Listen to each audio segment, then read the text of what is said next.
চিন্তনের ৭ম সাংস্কৃতিক সমারোহ অনুষ্ঠিত হল মহাজাতি সদনের অ্যানেক্স হলে। সমাজের প্রান্তিক মানুষের পাশে থাকার সর্বদা চেষ্টা করে চলেছেন চিন্তনের সদস্যরা।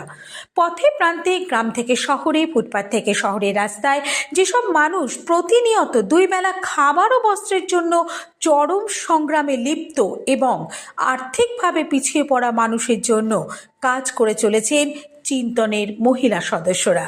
এই সংস্থাটি সম্পূর্ণ মহিলাদের দ্বারাই পরিচালিত। সমাজসেবার পাশাপাশি নিজেদের কাজকে উৎসাহিত করতে সমাজ সেবায় যুক্ত কিছু মানুষকে নিয়ে একটি সাংস্কৃতিক অনুষ্ঠান করলেন তারা।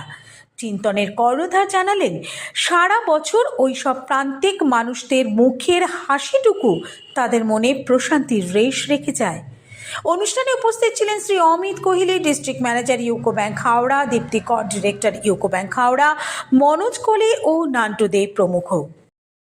আপনাদের স্বাগতম। আজ চিরন্তনের অনুষ্ঠানে আমাদের মধ্যে পেয়েছি তথাকথিত সমাজসেবী একজন, যিনি অনেক কষ্টের মধ্যে থেকেও তিনি প্রতিনিয়ত সাধারণ অভুক্ত মানুষদের তিনি আহার প্রদান করার ব্যবস্থা করেন। আজ তাকে আমরা পেয়েছি কাকুলি দিকে, তার থেকেই শুনবো তার কথা। আচ্ছা দিদি, আপনার যে ভাবনা, আপনার ভাবনার সাথে চিরন্তনের ভাবনা অনেক মিলে যায়, কি বলবেন আপনি? প্রোগ্রামে এসেছি, আমার কাজ ভালো লেগেছে। দিদিদেরকে অসংখ্য ধন্যবাদ এত সম্মানীয় করার জন্য।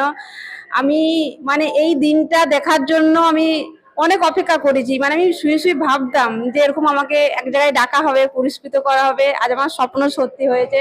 তো তোমাদেরকে অসংখ্য ধন্যবাদ আমাকে এত ভালোবাসার জন্য আর এখানে ডাকার জন্য। এটা এবছর 7 বছর পূর্ণ হলো অ্যানুয়াল প্রোগ্রাম আমরা করছি।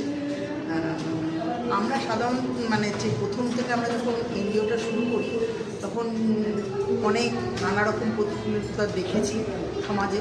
সেটার জন্য আমরা একটুখানি চেষ্টা করেছি যে কিছু লোককে অন্ন তুলে দেওয়া, কিছু পড়াশুনো করতে পারছে না তাদেরকে পাশে এগিয়ে যাওয়া, কারোর বস্ত্রের প্রয়োজন তাদের দিকে এগিয়ে যাওয়া। এইভাবে আমরা সারা ওয়েস্ট বেঙ্গল ব্যাপী এই কাজটা করে আসছি। এটার জন্য অবশ্যই অনেকেই আমাদের পাশে আছেন, তাদের না থাকলে আমরা এটা এগোতে পারতাম না, এটা ঘটনা। কিন্তু আমরা নিজেদের ভীষণই স্যাটিসফ্যাকশন পাই যে আমরা খুব আনন্দ পাই এই কাজ করে। ঠিক এই কাজটা করি কিন্তু আমাদের মনের আনন্দ নিয়ে। অন্যের মুখে যখন হাসিটা দেখতে পাই সেটা আমাদের কাছে বিশাল বড় পাওয়া। আমরা যাদবপুর ইউনিভার্সিটি থেকে সোশ্যাল ওয়ার্কারের ডিপ্লোমা কোর্স করতে গিয়ে আমাদের আলাপ, তখনই আমরা ঠিক করি যে আমরা একটা সংগঠন করব। এবং সৌমিতা চক্রবর্তী ওই জাস্ট উদ্যোগ নিয়েই এই করেছিল। ওনাদের সঙ্গে অনেক জেঠিমা ছিলেন, আরেকজন দাদা ছিলেন।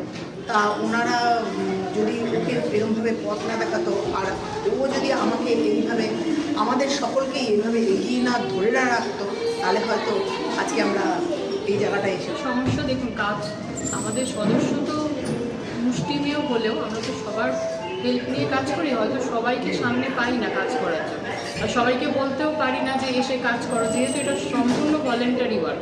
অনেকের হয়তো মনে ধারণা হয় কি জানি আমরা হয়তো অনেকটা পথ চলার পর কাউকে হয়তো পাত্তা দিচ্ছি না বা বলছি না। এই জিনিসগুলো খুব সাফার করি আমরা, যেটা আমাদের কাজেতেও এফেক্ট করে।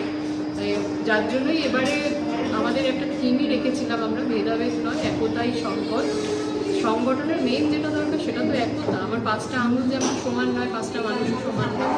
তো এই সবাইকে নিয়ে যাতে আমরা চলতে পারি আগামী দিনে, সেই একটা বার্তা দিতে এবারে যখন যে প্রয়োজনটা আমাদের কাছে আসে আমরা চেষ্টা করি সেটাকে সলভ করার। এখন তারপর বেসিক যেগুলো খাবার দেওয়া সেইগুলো তো বেসিক জিনিস চলেই। প্লাস যেগুলো ধরুন হঠাৎ কারোর প্রয়োজন পড়লো আমার সাথে যোগাযোগ করলো, আমরা চেষ্টা করলাম কিছু মেডিকেল হেল্প বা পড়াশোনার সাহায্য, এইরকম খুব ছোট্ট সীমিতভাবেই চলছে। পুরো সময় অনেকেই ছিলেন যারা হয়তো অনেকে এখন নেই, কিন্তু এখন আমরা যেরকম অ্যাক্টিভলি যতজন আছি আমরা চেষ্টা করি কাজটাকে। বিকল্পগুলো দেখুন আছে আমাদের, কিন্তু সেটা বাস্তবায়িত করতে তো অনেকগুলো এখন পদক্ষেপ নিতে হবে। সেই জায়গাটা আমরা এখনো তৈরি করতে পারিনি। চেষ্টা করছি মানুষের কাছে পৌঁছানো।